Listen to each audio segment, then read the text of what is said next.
Bhinneka Tunggal Ika. Kita semua pasti sering dengar kan?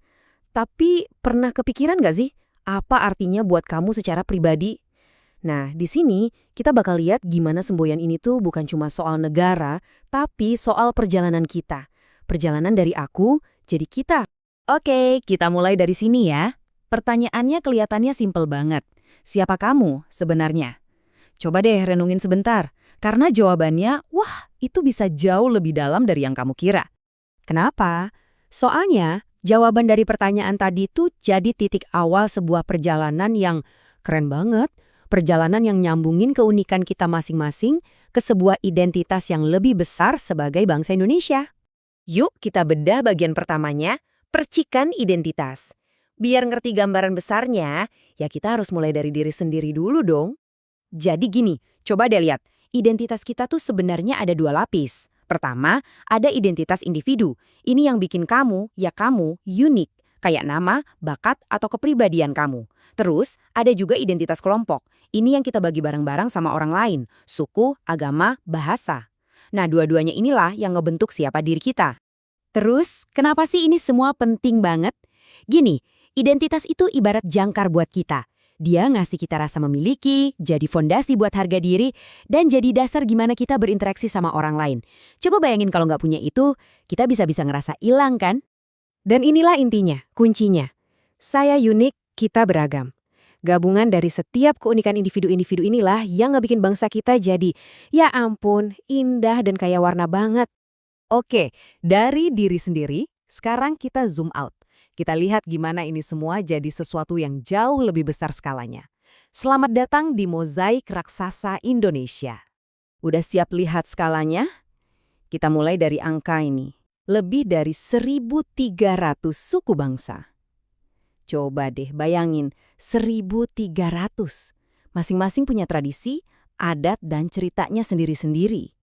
Dan itu baru suku loh, belum berhenti di situ. Di Indonesia, kita punya lebih dari 700 bahasa daerah yang masih hidup dan dipakai sehari-hari. Setiap bahasa itu kayak ngebuka dunia pemikiran yang baru. Dan terakhir ada 6 agama resmi. Plus, jangan lupa, ratusan kepercayaan lokal yang tersebar dari Sabang sampai Merauke. Gila ya, luar biasa banget. Tapi mungkin ada yang mikir, wah sebanyak itu perbedaannya, apa nggak bahaya? Justru sebaliknya, kalau kita bisa kelola dengan benar, keragaman ini jadi kekuatan super kita. Bisa mencegah konflik, bikin pengetahuan kita makin kaya, dan bahkan jadi pemicu inovasi dan kreativitas baru. Tapi punya banyak perbedaan aja nggak cukup. Kuncinya itu ada di kolaborasi. Nah, sekarang kita lihat gimana persatuan ini benar-benar kelihatan dalam aksi nyata.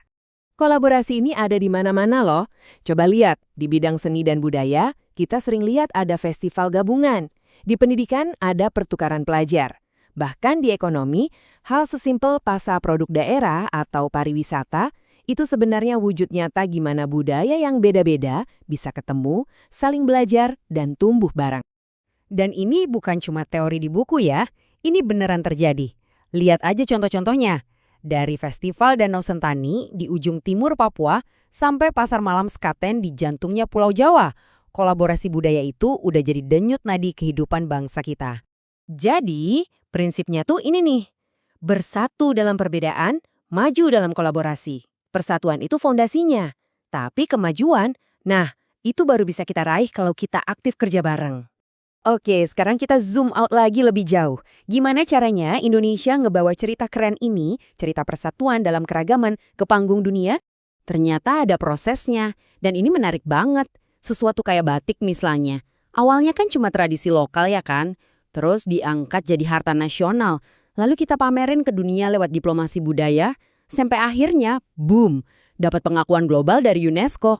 Keren banget perjalanannya. Nah, kunci dari semua ini adalah strategi yang namanya berpikir global, bertindak lokal. Maksudnya apa? Artinya kita tuh membuka diri sama dunia, tapi nggak pernah ngelepasin akar budaya kita yang asli. Ini semua soal keseimbangan. Frasa ini nih, udah kayak mantra kita. Lokal berpijak, global berkarya. Kaki kita harus napak kuat di tanah sendiri, tapi karya dan pikiran kita harus bisa terbang keliling dunia. Dan sekarang perjalanan kita sampai di titik akhir, kembali ke titik awal. Kita balik lagi ke akar, karena masa depan itu ya dibangun di atas kearifan masa lalu. Coba deh kita lihat, tradisi kita tuh ngewarisi nilai-nilai yang masih relevan banget sampai sekarang.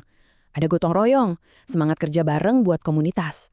Ada musyawarah mufakat, cara kita cari solusi bareng-bareng. Terus, ada saling menghormati dan kearifan buat menjaga alam. Ini bukan nilai-nilai kuno loh. Ini justru panduan buat kita ngadepin masa depan. Nah, inilah kesimpulan paling penting dari semua ini. Bhinneka Tunggal Ika itu bukan cuma 3 kata semboyan di bawah Garuda, bukan. Ini tuh cara kita napas, cara kita berinteraksi, ini adalah cara hidup kita sebagai bangsa.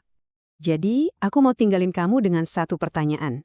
Dari semua kekayaan yang kita punya ini, nilai atau tradisi apa sih yang bakal kamu pilih untuk kamu jaga, kamu jalanin, dan kamu warisin ke generasi setelah kamu? Jawabannya ada di tangan kamu masing-masing.